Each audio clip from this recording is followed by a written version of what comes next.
Alright guys, welcome to another beer review. Looking like a bit of a mess because I've just been getting a pumpkin soup ready, and I've got a good few meals for the next couple of weeks sorted, and it's that really nice sort of chunky stuff, and it's all over my fingers, but hey ho. So yeah, I thought I'd reward myself for my expertise in meal prep by having a beer. Now, before I do, I'm actually going to give a bit of a shout out. And yes, that is a piece of cotton wool in my ear because I've got an ear infection. Yay! And yeah, so I got this recipe from the Knorr website, you know, the brand who does all the stock pots and stuff like that. So yeah, and it's turned out really nice with some slight tweaks, and I'm really excited to have a bit of pumpkin seed oil on top of it. Which, how fucking hard is it to buy pumpkin seed oil? By the way, I had to literally pick that up while I was in Germany for like €3 or €4. The only other time I've seen pumpkin seed oil in the UK. It's at like Holland and Barrett's for like £8 or something like that, and it's like, do I look like the sort of person who would walk into Holland and Barrett's? I'd probably get laughed out of the shop because I don't know. I just get the feeling that a lot of people who shop there, and I don't really want to cause offence, just seem to be like judgmental pricks, to be honest. So I don't really want to go in there. And another thing that I find really hard to get hold of here in the UK, and I think we're coming up to the time of year when they should be available, but it's blood oranges. I can never find blood oranges? We can get grapefruits all year round, and loads of other, you know, different types of oranges like easy peelers and that sort of stuff. But I don't know a supermarket that sells blood oranges, and I'm sure there'll be market stalls and things like that.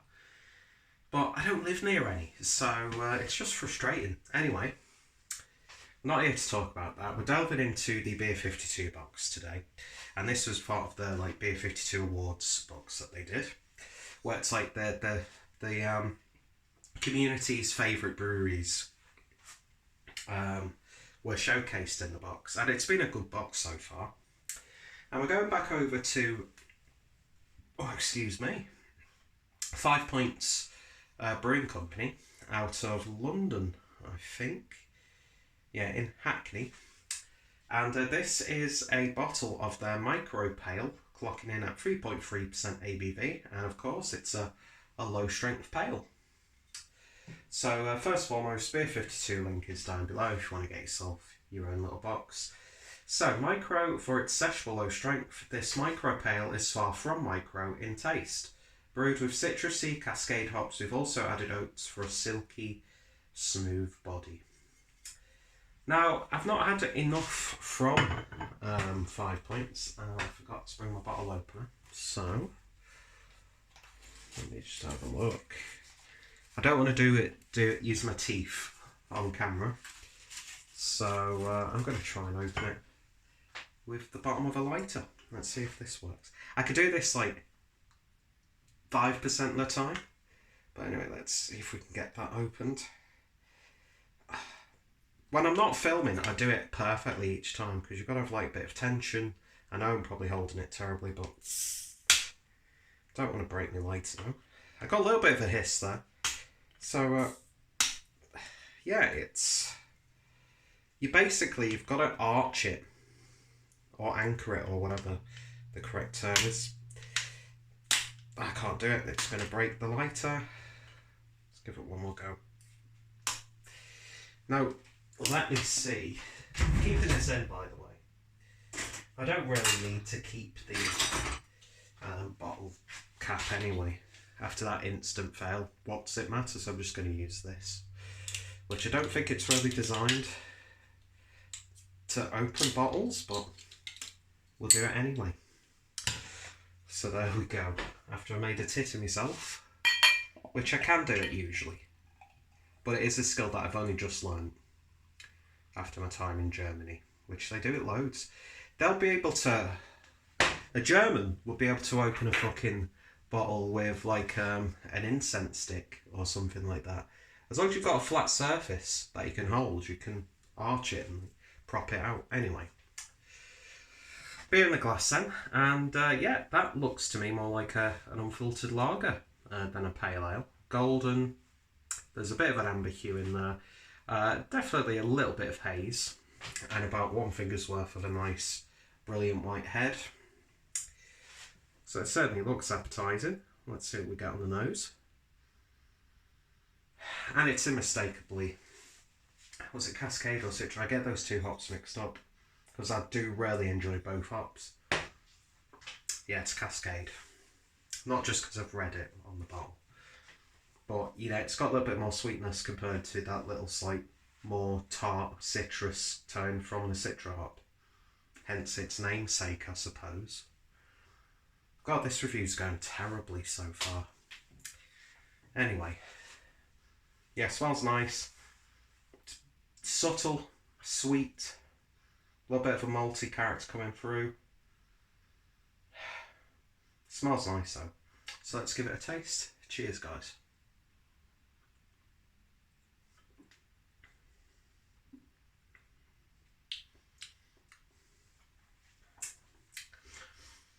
It's okay, but there's a reason why I very rarely buy a pale ale or IPA at this strength. It's just, the body just doesn't hold the flavour for me.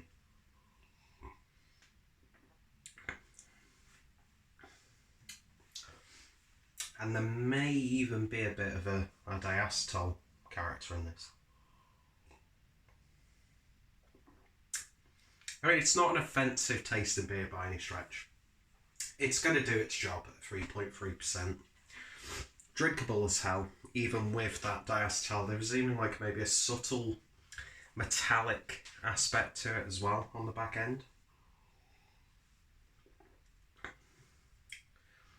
You do get the bite of a citrus character from that Cascade, but it just goes to bitterness straight away because there's no real body to the beer. And I do have a bit of a bias towards this style.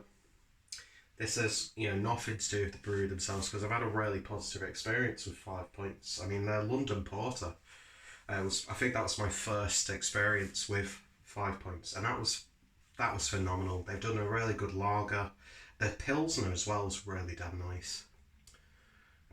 Also, they did that Vienna style lager, I think it was part of the that European collaboration. I can't remember what it was called now. So they really know how to brew good beer, and of course you can get some of their stuff in the supermarkets now, like Tesco's. Which I don't know if I've had that IPA yet. I think it's a double dry hopped IPA. I know you can still get it.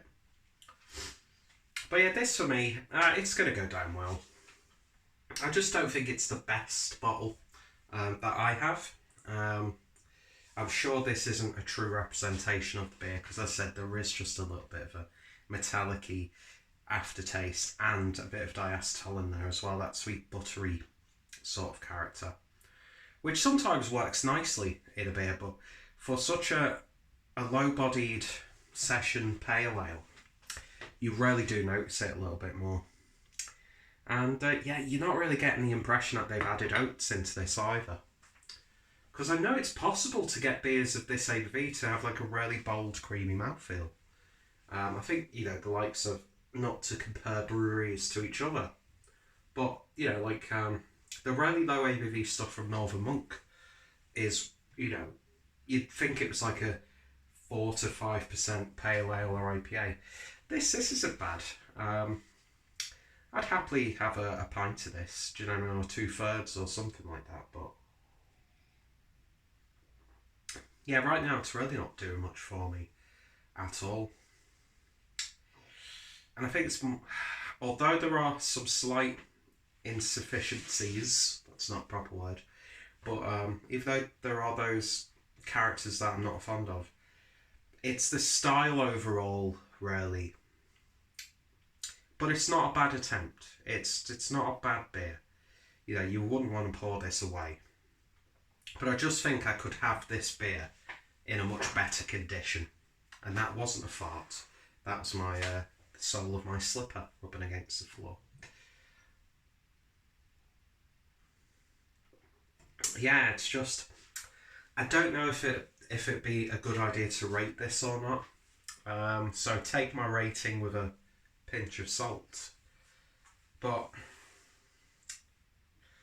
I'm gonna give this one a 6 out of 10 for an enjoy. In terms of just a right here, right now, right here, right now. By the way, props to Fatboy Slim for using that Greta Thunberg remix of Right Here, Right Now. But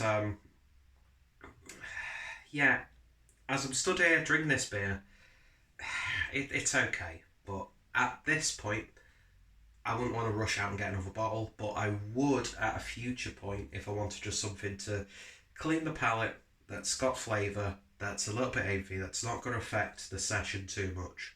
I'd like to try this again. But as of right now, this is to me a 6 out of 10 beer. Yeah, it's just, the more I drink, the more just aftertaste I'm getting. Do you know what I mean? You're tasting the aftertaste before the aftertaste comes through, and it's just, it's sweet, metallic-y, not too much hop character coming through. Body's just a little bit too light, even though they've said that there's oats in there to make it smoother. You're not really getting that too much. Why am I walking away from the camera? I don't know. But yeah, if you've tried it, let me know your thoughts, opinions down below. Definitely a brewery that I'm still a fan of, and I'm not going to let this tarnish my opinion of the brewery. I just think it might be a little bit of a naff bottle. So yeah, if you've tried it, let me know your thoughts, opinion. Are you a fan of the brewery? That was a horrible sound, and that's what happens when you're unhealthy and overweight. Anyway, so yeah, I failed to open a bottle with a lighter.